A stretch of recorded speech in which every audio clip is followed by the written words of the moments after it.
How the fuck's it going, everyone? Back today with another video and something slightly different this time.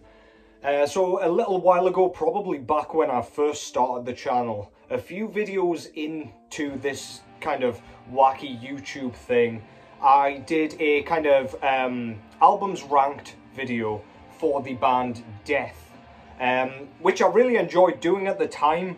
But I didn't really get a lot of like requests for another band and stuff like that. Like I thought people would engage with it a little bit more, but I guess like back then that was never really going to happen.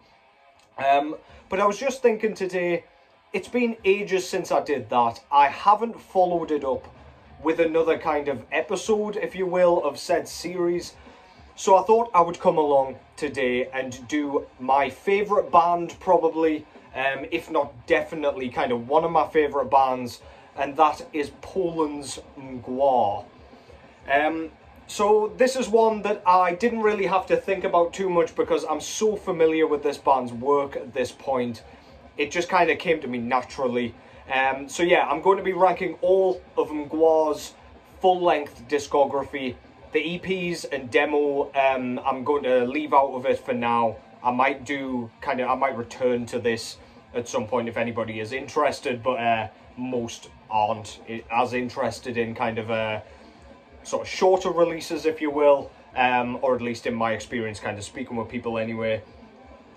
For this project specifically, I should specify.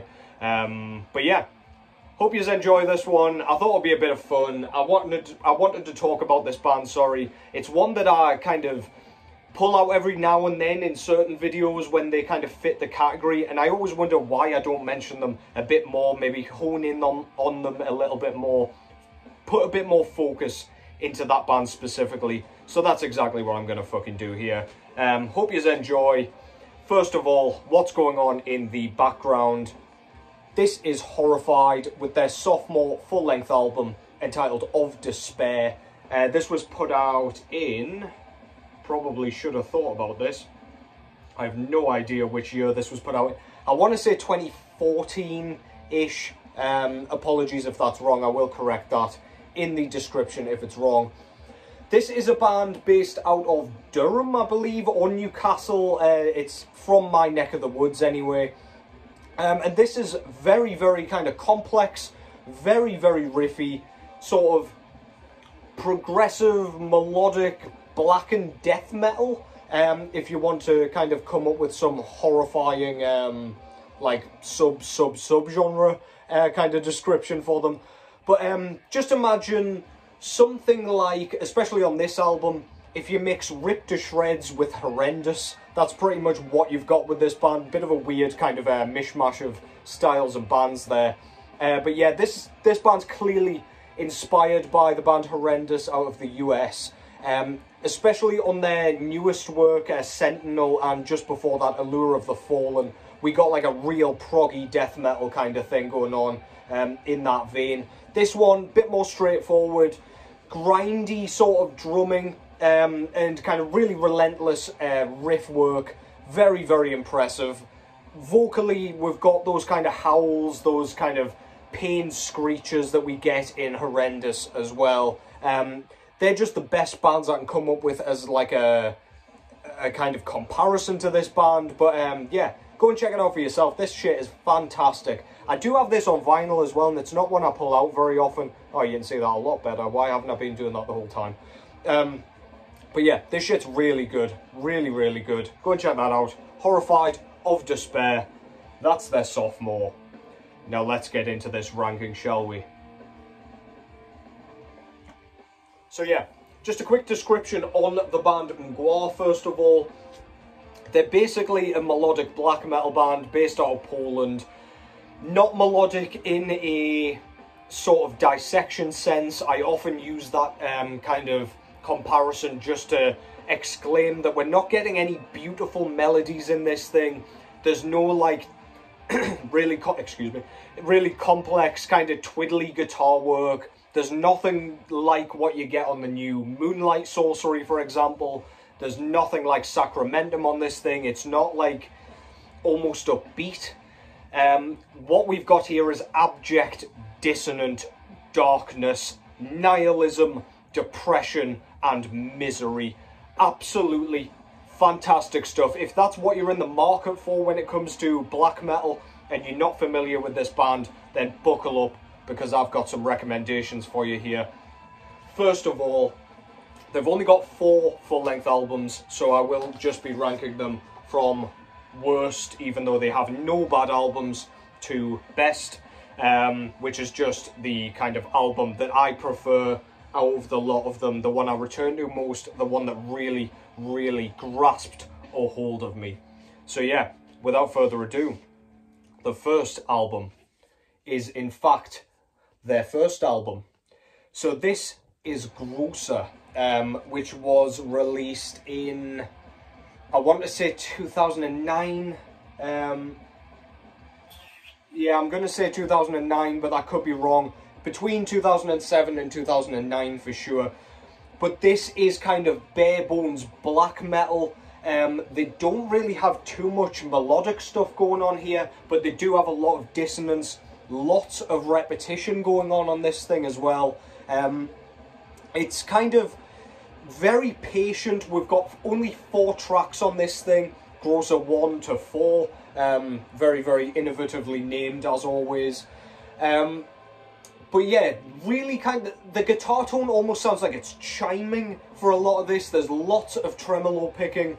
The drumming is, compared to their later work, a lot more simplistic. And as I say, longer tracks because there's only 4 of them, and a lot more patient, brooding, building, just kind of constructing atmosphere and tension. But the songwriting is still second to none on this thing. Yeah, it's just one of those that kind of, it's so dark that you don't even know if you're enjoying it for a lot of it, but then you'll get a certain riff or a certain moment that just captures your heart immediately, and then it just continues on with it and just, yeah, just keeps you completely compelled and absolutely enthralled for the duration. That's Groza, their debut album, and it's absolutely fantastic, but that is my least favourite of Mgła's catalogue. So yeah, really good shit. I'll go through the aesthetics a little bit. What I always see in this is kind of a very, very roughly painted screaming face, with one eye here, one very distorted eye here, and then a big gaping mouth. But I digress. I have no idea. It's just very much in the style of Mgła's other work. I don't actually know who does their painting either. It may say on here. Oh no, you dumbass, of course it doesn't. But yeah, that's Mgła with Groza. At number 4. Next up, this is an album that, honestly, I don't really know what anybody else thinks of it anymore, because this one came out and I remember it blowing up, of course, as all their albums really do. And, yeah, doesn't get mentioned all that much anymore. But I've had a lot of time to kind of sit with it, enjoy it, absorb it. I've listened to it countless times and still do to this day. But yeah, the album I'm talking about here is 2019's Age of Excuse. Now, this one I remember vividly when it came out. I just completely isolated myself to listen to it. I knew this was going to be pretty much just a, I don't know, one of the biggest releases for me that year, just out of pure anticipation, because I just know how good their other work was. This is their latest album, by the way, and this is very much a kind of sensible and predictable follow-on from Exercises in Futility. The album structuring is almost exactly the same. I believe there's 6 tracks on this one also, as well as their previous album, Exercises in Futility. The song structuring is almost identical as well. Even kind of the placement of each track and the structuring of each track in those specific kind of positions just kind of completely mirrors what was going on previously, which is not necessarily a bad thing, but as I've kind of sat with it a bit longer, it's now been 4 years since this goddamn thing came out, and yeah, I don't think it helps it in the long run. I think at the time we were excited about it, of course, because the album prior was so good. But I think it's detrimented it over time. It hasn't kind of aged quite as well, unfortunately. Some of my favourite Mgła tracks of all time appear on this thing, which is kind of contradictory, I'm aware. Age of Excuse 3 and Age of Excuse 6 were two of my absolute favourite tracks.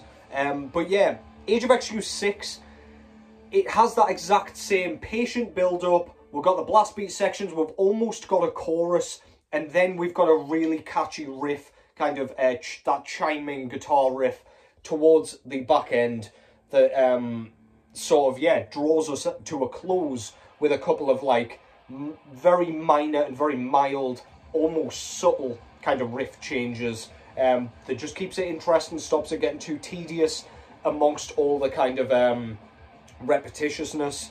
But yeah, just kind of almost exactly the same, but slightly diluted. The nihilistic lyrics on this thing are fantastic, though. I think the lyrics have been cranked up to 100 on this. Super depressive, super kind of metaphorical. There's tons of sort of, yeah, like similes and really vague metaphors going on in the lyricism here. And I love it. I love picking them apart. Just kind of, it makes me work for my misery, if that makes sense. But yeah, I don't know. There's some fantastic work on here. And this is where Darkside's drumming goes to kind of, he ramps it up to the maximum here. This came after Krieg's Machine's Apocalypticists, which had some of the most complex drumming on it of Darkside's career to date. And yeah, this one, it's got all those kind of fancy ride bell and splash cymbals, 16ths all over his kit, and he just kind of, he utilizes specific patterns across his kit with the kind of, I don't know, erratic snare drum patterns where he's using two hands. You don't, depending on where his hands are on the ride cymbals, depends on which kind of hand he's using for the snare, and it's absolutely bamboozling.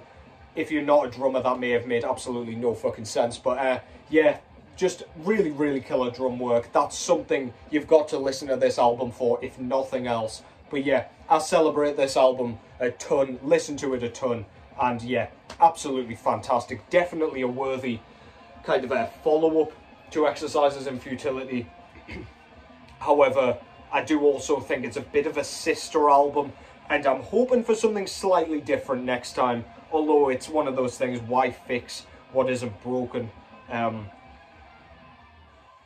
They're my favourite band for a reason, or at least one of them, so like, I don't know why I'm screaming for them to change their kind of sound or style or approach, but anyway, I know what I mean. Next up, you probably knew which kind of way around this was going to go now that we're down to the final two. Of course, we've got the sophomore. This is With Hearts Toward None. This came out in 2012, I want to say.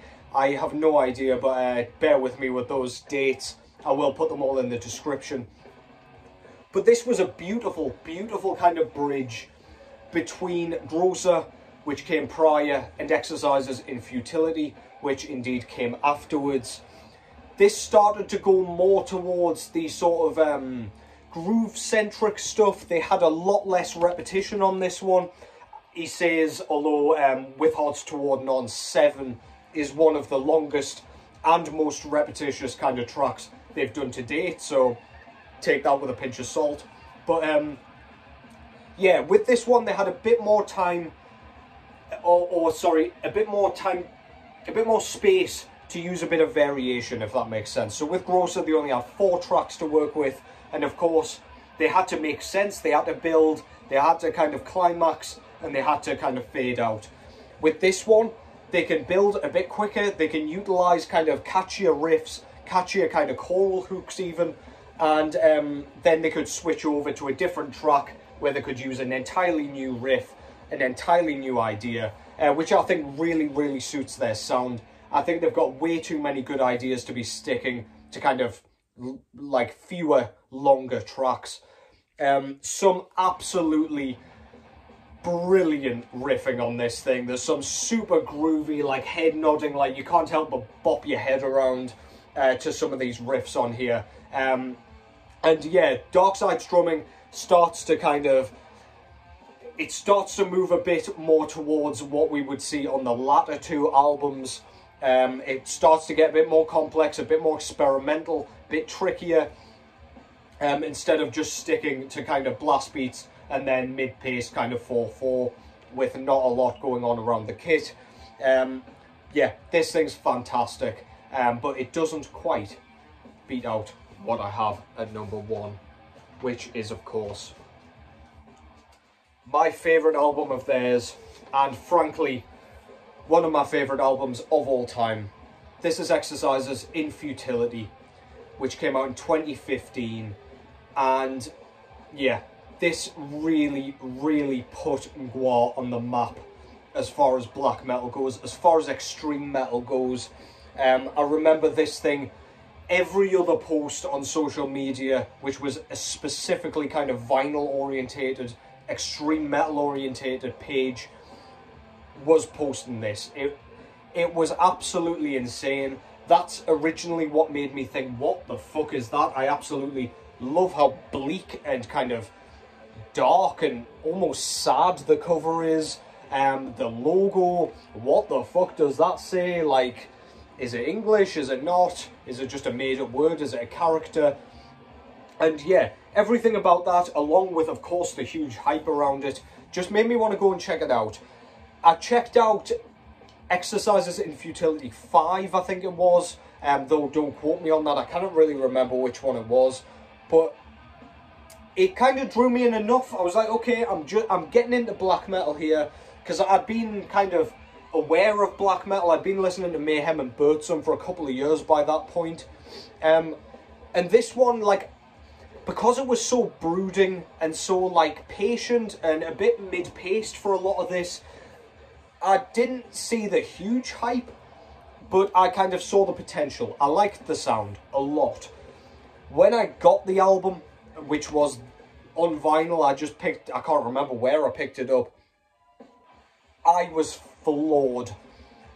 I remember listening to this, I was at university when I was listening to this, and this was one of those records I would listen to in full and flip it straight back over and listen again. Granted, my collection probably filled half of one of these compartments here at that point, but this thing floored me. The songwriting, the lyricism, the dark, chunky kind of sawing riffs they've got going on here, this sheer kind of discordance, but the beauty kind of leaking out of it. Everything about it just encapsulated everything that I realised after this that I wanted in a black metal album. The vocals were close enough to death metal where I could get into this easily. They weren't like nasally or piercing shrieks or anything like that, so there weren't anything super new to me at that point. They're kind of mid-register, of course. The lyrics as I was reading along to them, my fucking god. What is it? There is something about the rigid posture of a proper, authentic blind, as if extended arms reached to pass his blindness onto others, which, of course, kind of it is referencing this front cover, or the front cover is in reference to that, and that is just, that sends chills down your spine, man. That was a like excerpt from Exercises in Futility 1, and holy shit, like there's lyrics like that all the way through, so thought-provoking, so dark, and just miserable. Absolutely fantastic. Exercises in Futility 5 is like the pinnacle of dissonance for me. The kind of main kind of riff, once it comes out of the mid-pace section where we've got all that crazy bell work, that is like, I think it's a 2-note riff, but it's just kind of the sound of it and the way it's played, the arrangement in which it's played, it's just kind of a really uncomfortable sound. It just sounds like background noise, as though something's about to attack you. And then we've just got shit like that all the way through this thing. I could rave about this all day long if you can't tell by my descriptions. But yeah, please go and check that out. That's one of my all-time favourite albums. I'm sure you all know by now. I'm not cluing any of yous in, I imagine, if yous are watching this channel at all. But yeah, absolutely love that thing, man. I just wanted to give my thoughts on why I position those albums where I do in terms of their discography. But so far, they've been flawless and mesmerising, and I can't say enough good things about it. Thank you, as always, for watching. I really appreciate the support. I hope you've enjoyed that. Something a bit different, something a bit quick and unchallenging for me so I could get one of these filmed. I just fancied jumping on here and chatting some shit. But yeah, hope your work week's going well. Mine's going pretty well as well, but yeah, can't wait for that fucking sweet weekend. Just a quick shout out here. Sunday night, I'm sure you will have seen because I've shared it in my community post, but I will actually be engaging in a live stream. It's going to be a grindcore live stream, so I'm stepping outside my comfort zone a little bit with that. It's going to be kind of all things grind-centric, grind-infused, grind-inspired. And I'm going to be jumping on with Johnny Mac from over at Rock and Metal Plus and Dave from over at Cavernous Carnage. It will be on his channel as well. So yeah, that will be 8 PM Greenwich Mean Time. So that's UK time, but winter time. So check out what that is in US time or whatever kind of time zone you're in. But yeah, do not miss that. It's going to be a ton of fun. It's actually going to be my streaming debut. And yeah, Dave's got some kind of announcements and plans for the future to go onto that stream as well. So yeah, don't miss that. I will remind you again with another community post. I'm sure you'll be fucking sick of hearing about it. But until then, I'll see you then. Take care as always, and I will catch you in the next one.